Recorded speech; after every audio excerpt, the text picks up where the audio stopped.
हमारे मेहमान मुकर्रिर ज्ञानी धर्म सिंह जी सदर ग्रंथी गुरुद्वारा किशन बाग में तशरीफ़ लाए हैं।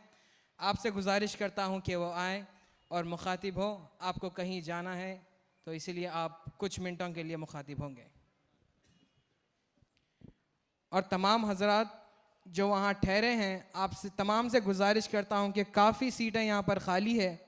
आप तमाम से गुजारिश करता हूँ कि सामने आके तशरीफ़ लाएं।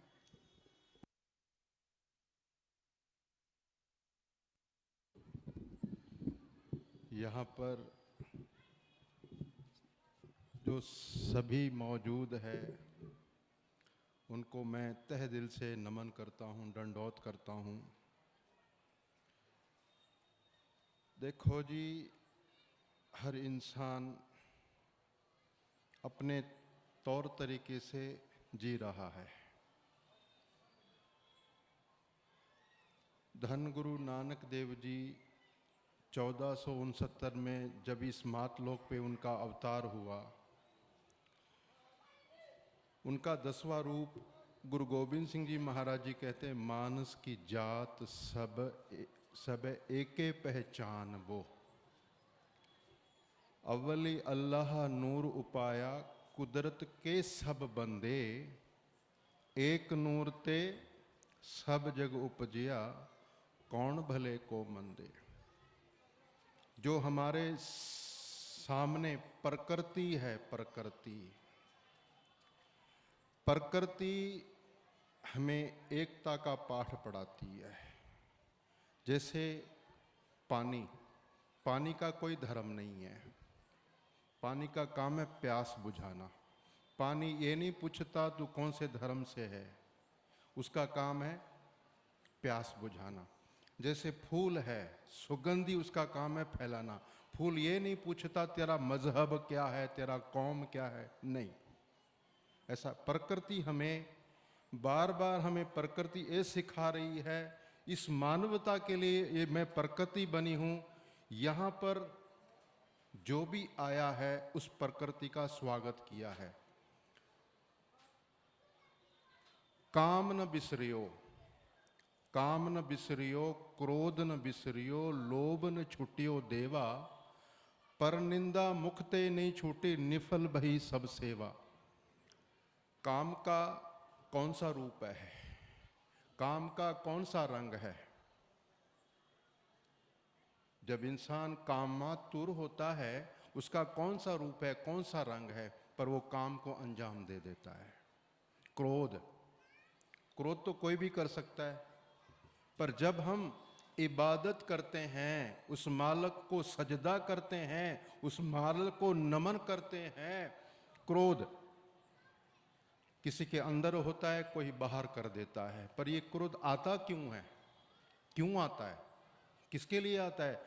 सुबह हम उठते हैं, उस अल्लाह ताला की 5 वक्ती नमाज करते हैं, हम गुरु की आराधना करते हैं। सनातन वाले भी उस परिपूर्ण परमात्मा को मानते हैं, यीशु प्रभु वाले भी उस अल्लाह, उस परमात्मा को सबको मानते हैं। फिर ये सारा मानने के बाद में आज हमारे सामने बहुत बड़ी चुनौती खड़ी हुई है। इंसानियत खतरे में है, इंसान खतरे में है। क्यों? क्रोध का दायरा बहुत बढ़ चुका है, लोभ का दायरा बढ़ चुका है, मोह का दायरा बढ़ चुका है। जब हम, अभी मैंने कहा अव्वल अल्लाह नूर उपाया कुदरत के सब बंदे, जब कुदरत के बंदे हैं, मान लीजिए एक हमारा परिवार है, एक परिवार में हम 5 सदस्य हैं, पांचों एक माता पिता के हैं, पर पांचों के मत अलग अलग हैं। पांचों में कोई एक बड़ा है, कोई उससे छोटा है, कोई उससे छोटा है, कोई उससे छोटा है, पर इन पांचों के माता पिता एक ही हैं। एक नूर ते सब जग उपजिया, एक नूर ते सब जग उपजिया कौन भले को। हो सकता बड़ा भाई बहुत बुलंदियों पे छू गया हो, छोटे भाई का कुछ काम बना नहीं है तो भाई। इस करके गुरु ग्रंथ साहिब जी में इस मानवता के बारे में कहा गया है। जिसने इंसानियत को पहचान लिया, मानवता को पहचान लिया, मेरे दृष्टांत से, गुरु ग्रंथ साहब जी के दृष्टांत से सिर्फ दो ही जाते हैं, स्त्री और पुरुष। इससे बढ़ के कोई जात नहीं है।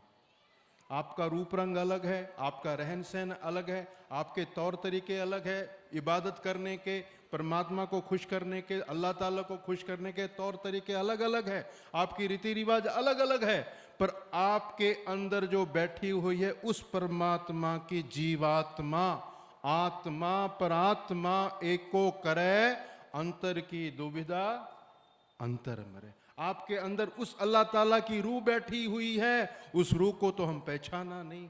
बाहर के दिखावे बहुत हो गए हमारे, फलाने ऐसा है, फलाना वैसा है, कोई कुछ भी नहीं है। काम न बिसरियो, क्रोध न बिसरियो, लोभ न बिसरियो देवा। इस करके मैं आप लोगों से हाथ जोड़ करके बेनती करता हूं, सजदा करो मालिक की दिल से।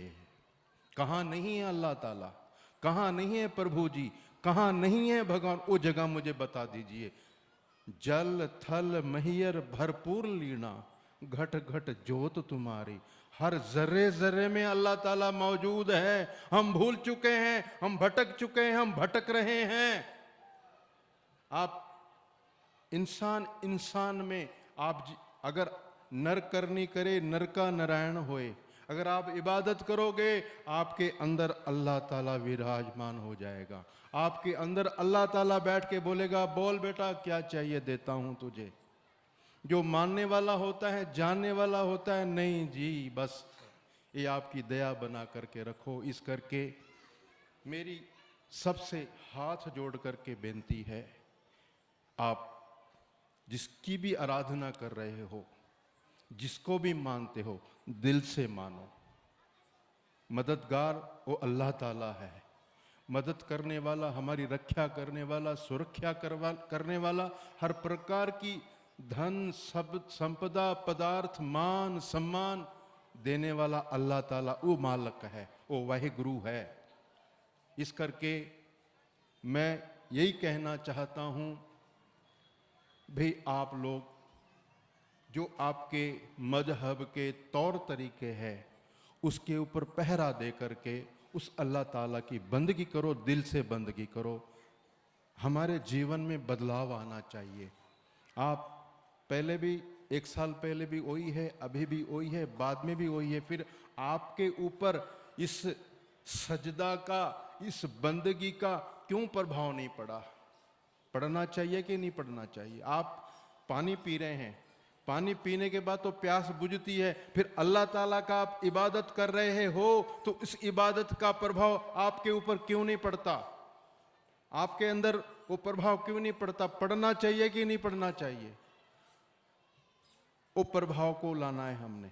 कर्मी आपो आपनी केने रह के दूर, जिन्नी नाम ध्याया गए मुसकत घाल, नानक ते मुख उजले केती छुट्टी नाल। आपका चेहरा कह देता है आप कहां पहुंचे हुए। आपके चेहरे में वो नूर, वो अल्लाह ताला हाजर नाजर होकर के कहता भी मैं तेरे अंदर बैठा हूं।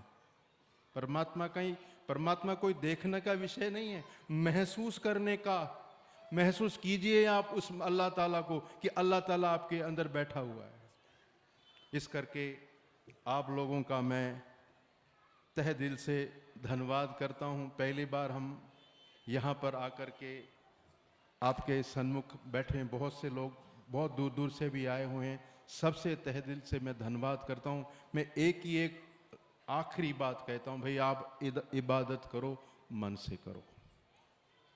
जब आपके मन मन्ने तब पाप कसमल भन्ने। आपके मन ने मान लिया, आपके जन्म जन्मांतर के पाठ मिट करके उस अल्लाह ताला को आपको अपने चरण शरण में जगह दे देगा। इतनी की बेनती परवान।